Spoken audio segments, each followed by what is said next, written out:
Saturday Showdown, T1 versus Hanwha Life Esports. I also like the Nico pick away because I actually think that Peter has been our best Nico, which is crazy because I feel like Peter has been, again, pretty up and down as he always is. His Nico has been crazy this year though, very consistently finding the big plays.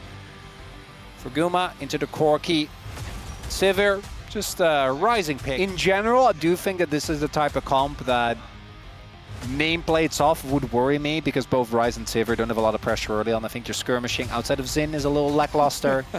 And then I look at the KT comp and I'm like, my god, that's so much early game power. Nameplates on, I do feel a little bit better about T1, right? Owner has had really good early games consistently. Faker's great at using his Realm Warp to have impact in side lanes. But I think KT should still be pretty happy with what they're able to get themselves here. Right now, the Telecom War, Game 1 starts now. It does, you know, if you believe everything is scripted and life is simulation actually makes a ton of sense. It is, what do you mean? I actually think in the 1v1 he's been quite good. Oh, nice hook. Pretty nice hook. I don't know if they can really follow up on it just because Duckdom is so low. Oh, that's Guma, nice trade back. T1 gonna take this first Drake, just a Chemtech Drake. But at the same time, it's like we have so many objective fights and almost only objective fights that it's like, well, pick your poison, I guess. And in this case, they say deal. You can take it. Not really gonna amount to too much. And there you go, the engage from Peter as Keria with the counter. Very low here is Duckdom. He's got a back. As he goes for the Valkyrie, Peter as well, just kind of on the run after that excellent setup, but Keria immediately shuts down the play. Oh, if Duckdom was just outside of range there, because he did actually get clipped by the Pop Blossom. Oh boy. That was a very, very close one. And now the hook comes in once again. They got the exhaust, they got the root down, and all of a sudden Guma's in so much trouble! And down he will go, first blood given over to Duckdom. Keria desperate for something back. He's not gonna afraid. get it calculated, Chronicler. A kill in the 2v2. Oh, just gonna try to go for the kill, and he sets it up, Peter! What has gotten into this man? Oh, no.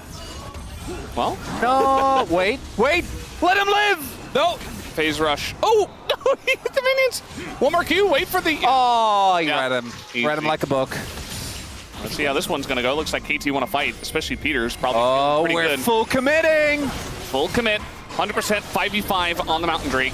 T1 don't want to give it up, and they're gonna just go for the straight up engage. Owner is going to be okay. It goes over the Ryze as Faker gonna smite it down with his abilities. Nice engage here from the Nico. Keria sets it up, but the damage isn't quite there. The hook from Peter is huge, but they don't quite have the health bars. And Owner just stays alive and shuts everybody down. It's a full ace to T1. You know? Yeah. Like he knows exactly how far he can go. Doran might just die here. Be very Doran. Yeah, not gonna follow on that, but still has to flash. And it's like, well, you're done, right? And then the Xin Zhao is only getting started with Sundered Sky, right? So the difference between the jungler damage is like gigantic in that fight, especially in an extended fight. The mid laners didn't really matter too much because they're still scaling. We got a little fight here in bot lane. Owner is actually terrorizing these guys. KT just can't seem to get away as now they're gonna go in and Owner's like, okay, I'm just gonna give my life over to the Corki, I guess. Maybe a bit overconfident this time, Owner. Yeah, this might. Oh, he's gonna get rooted. Now he's in a bit of trouble. Do they have the damage to finish him off is really the question. Looks like yes.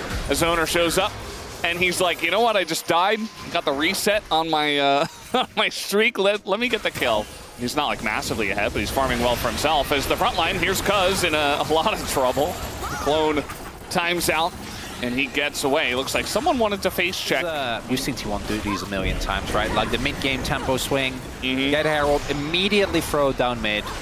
Run this in the second turret, yeah. Yeah, and if you're KT, you have two options. Either you take Drake, and you lose probably 3 turrets. Now you don't get Drake, and you still lose 2 turrets. I think the right play was not giving the enemy Xin Zhao a 2,000 gold. I feel like now they might. Well, maybe if it was 2 wards and they didn't know and you didn't I guess move. he doesn't need to 1v9 to fight because it's just gone. Yeah, there is no fight. Are we playing? What's the teleport? Are we playing for the exit? We're playing for the exit! Okay, looking for the, they're really going way too deep for this. The Cassiopeia ult is gigantic. Down goes the Nautilus, but Doran's nearly dead. The flash from Keria catches 4! Immediately shuts down the fight, and any idea that KT had of winning it is thrown out the window. And T1 will win this game. Well, I mean, Carrier did kind of. They're just saying like good right after Carrier ult. Yeah, let's be real. That ult from Carrier is a little. Yeah, oh, they're talking about the Penta because it was actually Quadra and then Owner got the final kill. 3-game cinematic banger. But I don't know. But we're setting up for it. Doran is actually taking damage, guys. I swear. No, guys, he's not. He's taking damage. Chronicler, he's not taking damage. He's not taking. Yes. Look at his health bar. It's full. Okay, the equalizer's pretty good. Doesn't matter. Duckdown's dead. He's still full health, basically. He's just gonna dive the turret, and maybe you get Faker. Maybe.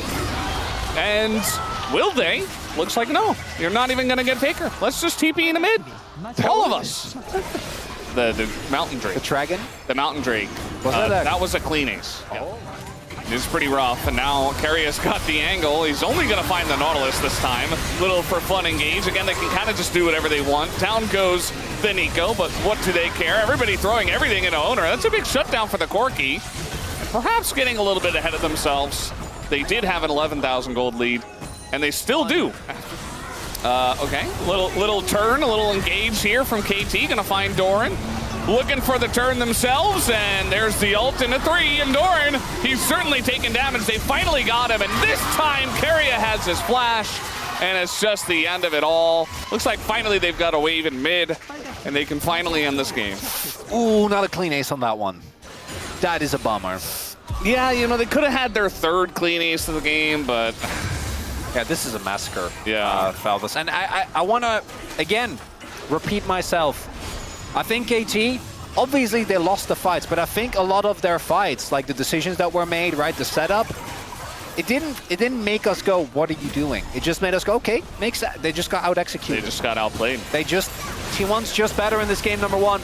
A lot of comfort, a lot of main characters. Started with Owner, ended with Guma and Carrier. Isn't that the way it always goes? Farming some more kills here. Guma is just not dying.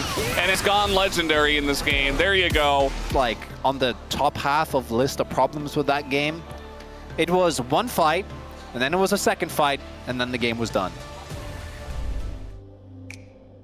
What it would be, but I do like the Poppy here. But yeah, we saw this one coming from a mile away. I actually think that the KT comp is better.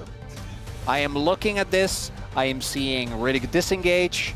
I'm seeing great poke, big range advantage. You're playing into a dive comp with Victor, with Skarner, with Poppy. But guess what? Here for game number 2, which we're ready for. Let's hop onto the Rifts.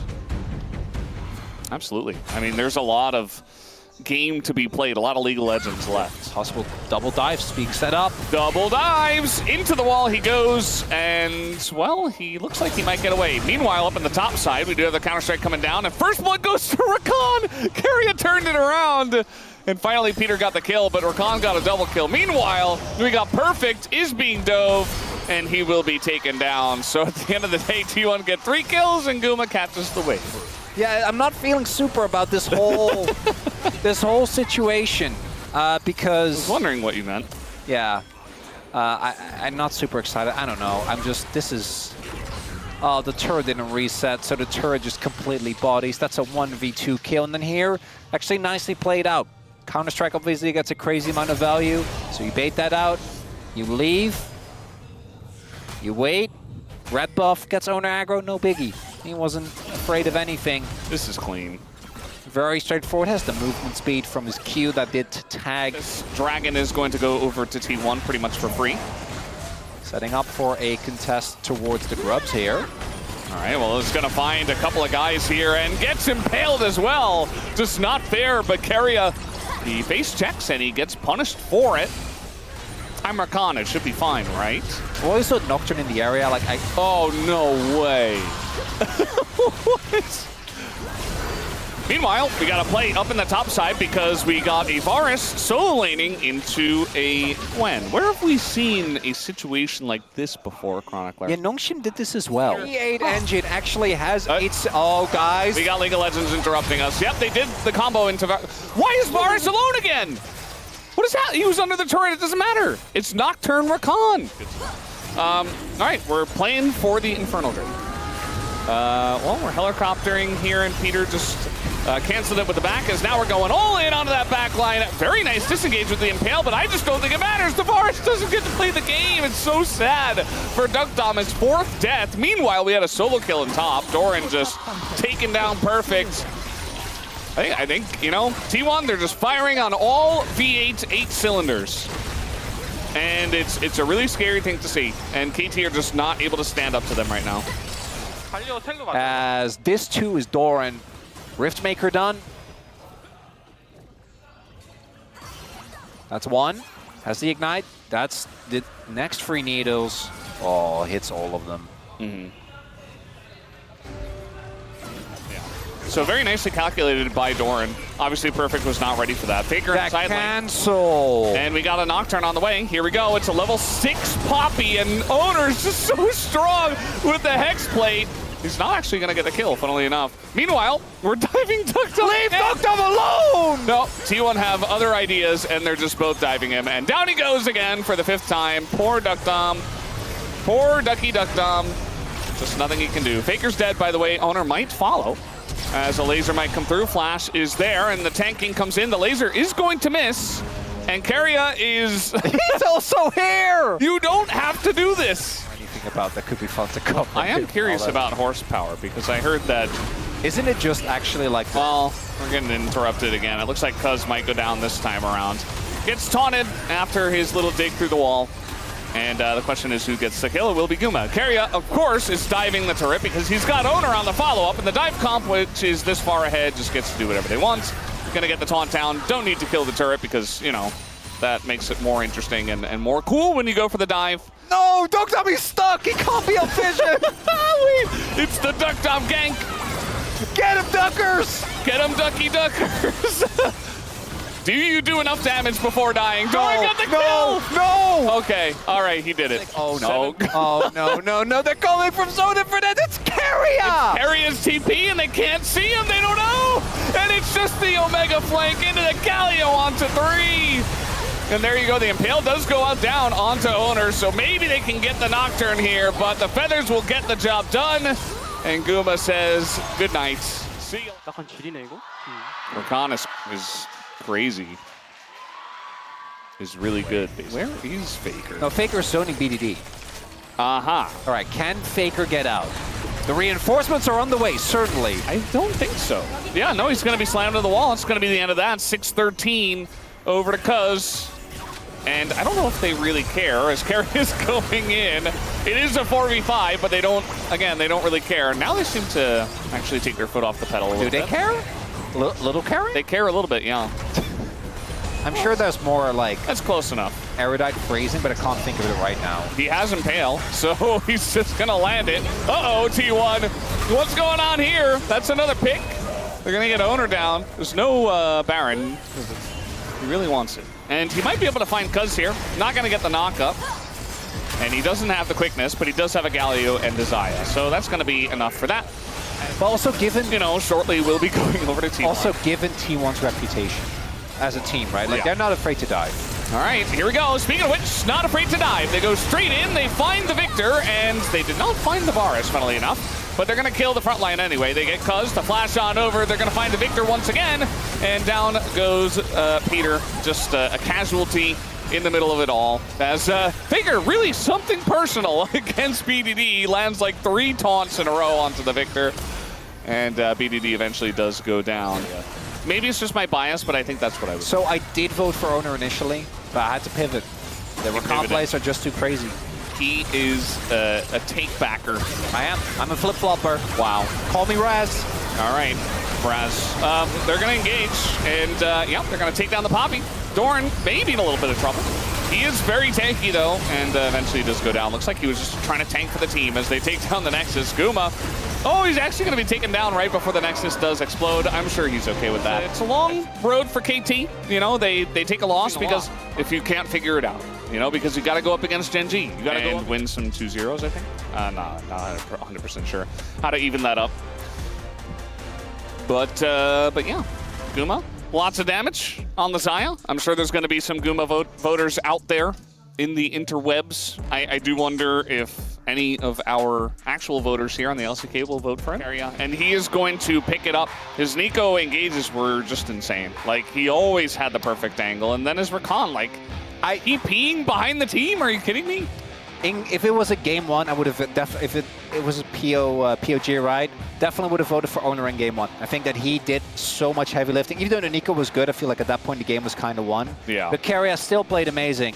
Thank you very much, guys. This is Steer for the POM interview translation, joined by Keria on the side of T1. You have returned to Low Park after 61 days, and you are the winner of the Telecom War. And you got your third win in a row. How do you feel? It's been a while since we get to play on Low Park, and I'm just really glad that we're able to win today. And KTU was looking pretty solid up to this point, so I'm very relieved that we were able to secure today's victory. And this is your third POM in a row. So what do you think got you the POM today? I think everyone, my teammates, actually set me up, and they did really well today. And I think today we saw a lot of angles, and I think my teammates were able to just follow up really well today.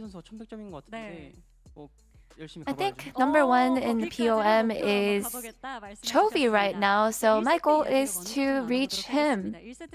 Let's talk about game one. In the bot lane, you were dominating with the Sivir Nico comp. And did you know that Nico had a pretty bad win rate? And it looks like she's doing really well, so what are your thoughts on her? You know, Nico is really good, but there are a lot of counters to Nico. And I think just looking into that and experimenting how to utilize Nico well, I think that's just what led us to being successful with her. And in game one, Gumeshi almost got a penta, and Owner stole it. And we heard you say, steal the penta, take the penta away. So why did you say that? You know, I just didn't even think about it. I guess my words just went out first. Gumeshi sounded genuinely sad, so what can you say to him? I think you have a lot of chances in the future to get a penta, so I'm sure you'll get it next time. Do you remember the dive, the 1v3 dive in game 2? Did you expect to take those 2 kills? You know, we had a really good read on the game and it looked really good for us. So I think we were able to fight it out really well, and I'm just really happy that I was able to take the 2 kills. And this upcoming Saturday is a Saturday showdown against Life Esports. And last time you 3-0'd them in road to MSI, to attend MSI. So any predictions? Lately I've been feeling that we are very well prepped. So I feel like we're at a good point where we believe that no matter who we meet, we're able to win. So I believe that we're able to win against them. And in that same match, game 1 will be your 600th game. And this will be the second support to reach 600 games in the LCK. So what is your mindset? I feel like there will be a lot of fans supporting me that day, and I want to try even harder to give you guys great memories to celebrate. And that's the end of the interview with Keria, and back to the space. Thank you.